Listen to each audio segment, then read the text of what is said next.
Top 5 games of Tom Brady's career.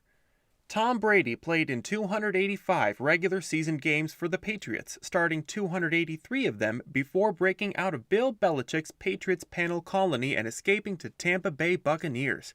The 7-time Super Bowl champion and 5-time Super Bowl MVP have cemented his status as a legend of the game. But what are the statistics behind Brady's impressive career? And what are some of the games that confirmed his legendary status? Well, worry not, because in this video, we take a look at the top 5 games of Tom Brady's career. Let's get it on! Number 1. Super Bowl 49 versus Seattle Seahawks. For many, this is Brady's best Super Bowl ever, especially when you consider what exactly was at stake here. It was the possible birth of a dynasty in Seattle versus Brady starting down the barrel of a 3-3 Super Bowl record. The same Seahawks team that wrecked Peyton the year before was now going up against Brady just 2 weeks after the whole Deflategate scandal broke. And with all that noise off the field, Brady and the Pats found themselves down 10 in the fourth quarter, which until then, no team had ever come back from in the Super Bowl. But this is Tom Brady, who shredded the Legion of Boom in the fourth quarter, completing 13 of 15 passes for 124 yards, converting on a 3rd and 14, and firing 2 touchdown passes, including the game winner with just 2 minutes 2 seconds left to play. Yes, Malcolm Butler made the game-winning interception at the goal line, but make no mistake, this was Brady's comeback too. Number 2, 2017 Super Bowl 51 versus Atlanta Falcons. Statistically, this was not Brady's finest hour either, but he has never been about statistics, save wins. So, in some ways, it is his signature game. Trailing the Atlanta Falcons by 25 points with just over 17 minutes to play, the chances of New England winning were roughly 3%, although no one mentioned that to Brady. From that low point, he mounted the greatest comeback in Super Bowl history, putting up 25 unanswered points and a game-tying 91-yard fourth quarter scoring drive that was his team's longest of the season. It took Brady 10 methodical plays to tie the game with only 57 seconds left by completing a 2-point conversion to throw to Danny Amendola. New England then won the toss and took the ball to start overtime. Those who had seen so many Brady miracles before knew the game was over. So did the Falcons, who never got to touch the ball. Barely 4 minutes later, Brady had completed 5 straight throws to open the drive and then help draw a pass interference penalty that put the ball on the 2-yard line.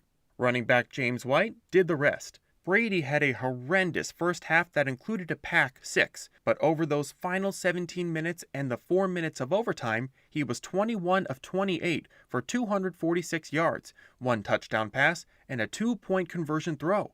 For the day, he completed just under 70% of his throws, 43 of 62, for 466 yards and 2 touchdowns, plus that 1 interception.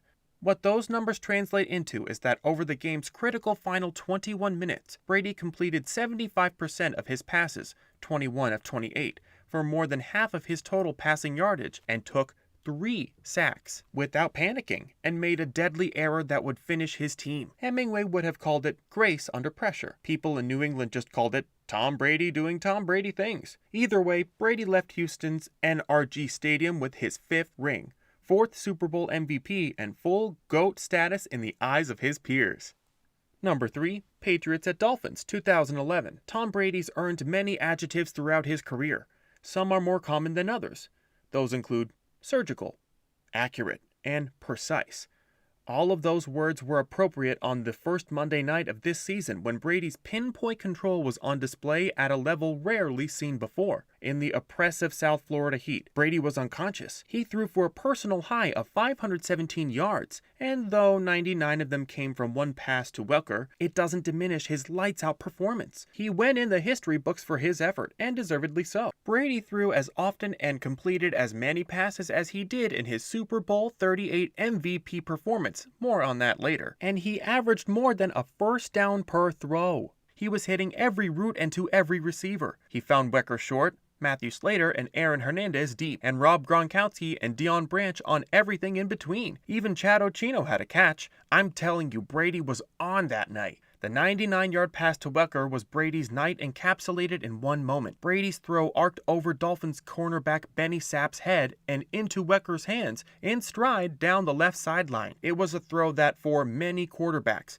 is picked off and run back the other way. For Brady, however, it was history. Everyone watching knew how good Brady was and how explosive he could be, but this game certainly provided a strong reminder. Number 4.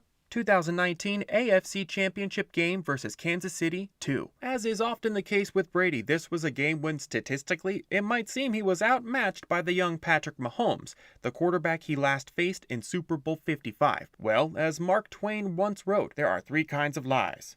Lies, damn lies, and statistics. Mahomes won the stat game.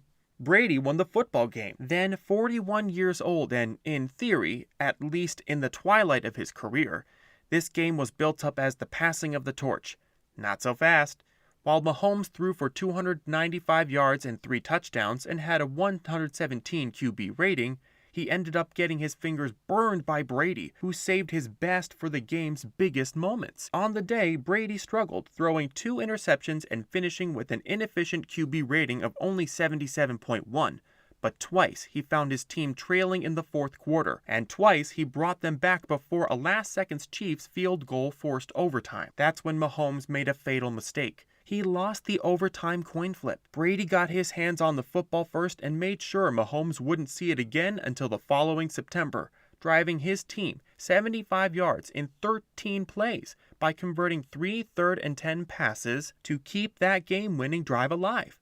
Brady was only 4 of 7 on that drive, but when his team most needed a completion, he drilled Julian Edelman with third down throws of 20 and 15 yards, and then found Rob Gronkowski for another 15 yards on 3rd and 10 to put the ball on the Chiefs' 15-yard line. With Kansas City now expecting Brady to throw again, he outthought them, handing the ball to Rex Burkhead, who was not often used in such a circumstance. The Chiefs were caught flat-footed as Burkhead rumbled ahead for 10 yards and another first down at the 5. 2 runs later, with the world still expecting Brady to throw, Burkhead was in the end zone and the Patriots were headed to their 9th Super Bowl since Brady first became a starter.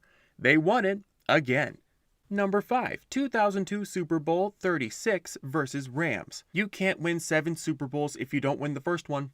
And Brady did that in only his 2nd year in the league. A former 6th-round draft pick who was the 199th player taken in the 2000 draft, Brady arrived in the NFL with a chip on his shoulder and a belief in himself shared by few others. A 3rd stringer as a rookie, Brady became Drew Bledsoe's backup the following year, though not for long. Bledsoe went down with a chest injury that nearly killed him, and Brady stepped in and never left. He conservatively directed the underdog Patriots to the Super Bowl, where they were a 14.5-point underdog to the fearsome St. Louis Rams, whose high-octane defense was called the greatest show on turf. High-octane is not what was said of the offense Brady led at the time. On this evening, New England's defense held that Rams offense at bay, while the carefully controlled Brady-led offense had the Patriots leading 17-3 in the second half before St. Louis finally found its rhythm, tying the game 17-17, with 1 minute 37 seconds left to play. When New England took the kickoff, out only to its own 17, Hall of Fame coach and television commentator John Madden said, "The Patriots, with this field position, you have to just run the clock out. Play for overtime." Brady wasn't listening, immediately dropping back and completing a 5-yard throw after first avoiding a potentially fatal sack by defensive end Leonard Little. Little got a hand on Brady, but he shook it off and moved to his left before finding Redmond on a check down, the first of 3 passes he would complete to the backup running back for 24 yards. It was the kind of calm in the eye of the storm that would later become Brady's calling card. After a timeout in which Bledsoe said to him, "Sling it!" Brady did just that, completing a 23-yard pass to Troy Brown, who smartly scrambled out of bounds to stop the clock. One more short completion was followed by 2 incompletions, the kind of smart throws critical to consistent winning. They are throws that often go unnoticed because they avoid trouble rather than create it by forcing balls where they should not go. The content he had given his team a chance to win, Brady walked off, leaving kicker Adam Vinatieri to deliver a 48-yard field goal as the clock hit 0. The unlikely Patriots, with their inexperienced kid quarterback, had delivered one of the biggest upsets in Super Bowl history. Brady had thrown for only 145 yards and one touchdown in the last-second 20-17 victory, while league MVP Kurt Warner had thrown for 365 yards. But Warner had been sacked 3 times, intercepted twice, and thrown a momentum-changing pick-six interception. Brady, meanwhile, had thrown no interceptions, was sacked only once, and when the game was on the line, completed 5 of his final 8 passes on the game-winning drive. That turned out to be not a moment in time, but the emergence of a quarterback for all time. What is your best memory of Brady's impeccable career? Let us know in the comment section below.